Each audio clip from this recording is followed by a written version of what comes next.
ഒരു രാജ്യം വലിയൊരു രാഷ്ട്രീയ മാറ്റത്തിലൂടെ കടന്നുപോയി. പഴയ ഭരണകൂടം വീണു, ഇലക്ഷൻ നടന്നു, പുതിയ സർക്കാർ അധികാരത്തിലെത്തി. പക്ഷേ അതോടെ ക്രൈസിസ് തീർന്നു? ഇല്ല. പറഞ്ഞു വരുന്നത് നമ്മുടെ തൊട്ടടുത്തുള്ള നമ്മുടെ അയൽരാജ്യമായ ബംഗ്ലാദേശിനെ പറ്റിയാണ്. ഇപ്പോൾ ബംഗ്ലാദേശിൽ നിന്ന് ചില വാർണിംഗ് സൈൻസ് വീണ്ടും തെളിഞ്ഞു വരികയാണ്.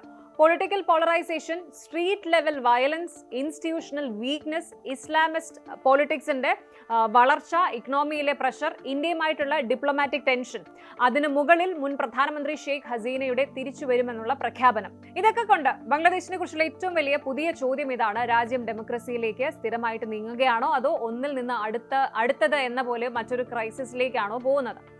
ബംഗ്ലാദേശിൽ നിന്ന് പുറത്തു വരുന്നത് വളരെ ആശങ്കാജനകമായ വാർത്തകളാണ്.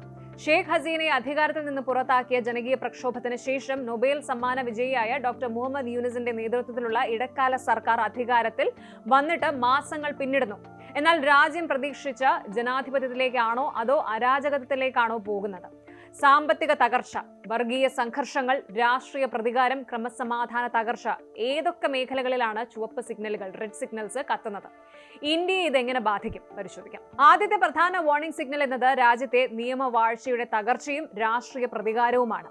പക്ഷേ അവിടെയും തീർന്നില്ല പ്രശ്നം. രാജ്യത്ത് മാധ്യമ സ്വാതന്ത്ര്യം ഗുരുതരമായ ഭീഷണിയിലാണ്. പ്രതിപക്ഷത്തെ പിന്തുണച്ചു എന്ന് ആരോപിച്ച് 150-ലേറെ മാധ്യമ പ്രവർത്തകരുടെ അക്രഡിറ്റേഷൻ റദ്ദാക്കുകയും പലർക്കുമെതിരെ ഹ്യൂമൻ റൈറ്റ്സ് ലംഘന കേസെടുക്കുകയും ചെയ്തിട്ടുണ്ട്.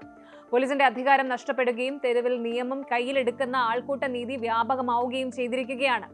ഇനി രണ്ടാമത്തെ ഒരു സിഗ്നൽ എന്ന് പറയുന്നത് സാമ്പത്തിക മേഖലയിലെ വൻ പ്രതിസന്ധിയാണ്. GDPയുടെ ഇടിവാണ് ആദ്യം. ബംഗ്ലാദേശിന്റെ GDP വളർച്ചാ നിരക്ക് 3.49% കുത്തനെ ഇടിഞ്ഞു. ഇനി ബാങ്കിംഗ് തകർച്ചയുണ്ട്. ബാങ്കുകളിൽ നിഷ്ക്രിയ ആസ്തികൾ കുതിച്ചുയർന്നു. പ്രധാനപ്പെട്ട പല ബാങ്കുകളും അടച്ചുപൂട്ടലിന്റെ വക്കിലാണ്. അടുത്തത് റെഡിമെയ്ഡ് ഗാർമെന്റ്സിന്റെ മേഖലയിലാണ്. ബംഗ്ലാദേശിന്റെ ജീവനാഡിയായ തുണിത്തര കയറ്റുമതി മേഖല പ്രക്ഷോഭങ്ങളും ലേബർ അൺറെസ്റ്റും കാരണം തകർന്ന് തരിപ്പണമായി. യൂറോപ്പിലെയും അമേരിക്കയിലെയും ഓർഡറുകൾ മറ്റ് രാജ്യങ്ങളിലേക്ക് പോയിക്കൊണ്ടിരിക്കുകയാണ്.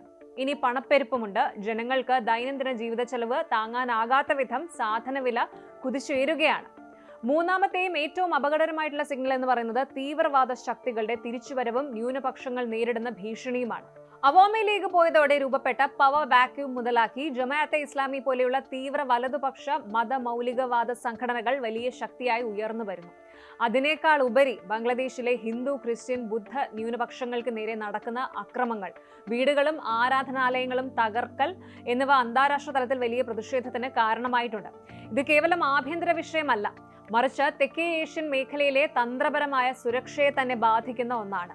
നമുക്ക് ഏറ്റവും നിർണായകമായ വിഷയം ഇത് എങ്ങനെ ഇന്ത്യയെ ബാധിക്കുന്നു എന്നുള്ളതാണ്. ഒന്ന്, സുരക്ഷാ ഭീഷണിയുണ്ട് നമുക്ക്. ഇന്ത്യ ബംഗ്ലാദേശ് അതിർത്തി വഴി നുഴഞ്ഞുകയറ്റവും അനധികൃത കുടിയേറ്റവും വർദ്ധിക്കാനുള്ള സാധ്യതയാണത്.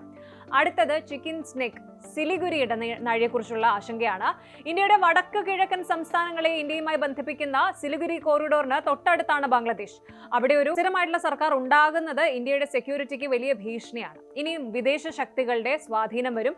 ബംഗ്ലാദേശിൽ ചൈനയുടെയും പാകിസ്ഥാന്റെയും സ്വാധീനം വർദ്ധിക്കാൻ ഈ ഒരു സാഹചര്യം വഴിയൊരുക്കുന്നു. ലേറ്റസ്റ്റ് റിപ്പോർട്ടുകൾ അനുസരിച്ച് പ്രധാന പ്രതിപക്ഷ പാർട്ടിയായ BNP, ബംഗ്ലാദേശ് നാഷണലിസ്റ്റ് പാർട്ടി, എത്രയും വേഗം പൊതു തെരഞ്ഞെടുപ്പ് നടത്തണമെന്ന് ഇടക്കാല സർക്കാരിനോട് ആവശ്യപ്പെടുന്നുണ്ട്. എന്നാൽ വിദ്യാർത്ഥി നേതാക്കളും ഇടക്കാല സർക്കാരും പറയുന്നത് ആദ്യം സ്ഥാനപരമായ പരിഷ്കാരങ്ങൾ പൂർത്തിയാകട്ടെ എന്നാണ്. തെരഞ്ഞെടുപ്പ് തീയതി നീണ്ടുപോകുന്നത് ഇടക്കാല സർക്കാരും പ്രധാന രാഷ്ട്രീയ പാർട്ടികളും തമ്മിലുള്ള വലിയൊരു പോരാട്ടത്തിലേക്ക് കാര്യങ്ങളെ എത്തിച്ചിരിക്കുകയാണ്. ചുരുക്കി പറഞ്ഞാൽ ഒരു സ്വച്ഛാധിപത്യ ഭരണകൂടത്തെ പുറത്താക്കി ജനാധിപത്യം തിരിച്ചുപിടിക്കാൻ ജനങ്ങൾ നടത്തിയ പോരാട്ടം ഇപ്പോൾ രാജ്യത്തെ സാമ്പത്തിക തകർച്ചയിലേക്കും തീവ്രവാദത്തിലേക്കുമാണോ തള്ളിയിടുന്നത് എന്നൊരു വലിയ ആശങ്കയിലാണ് ലോകം. കൂടുതൽ വാർത്തകൾക്ക് News 18 Keralam YouTube channel subscribe ചെയ്യുക.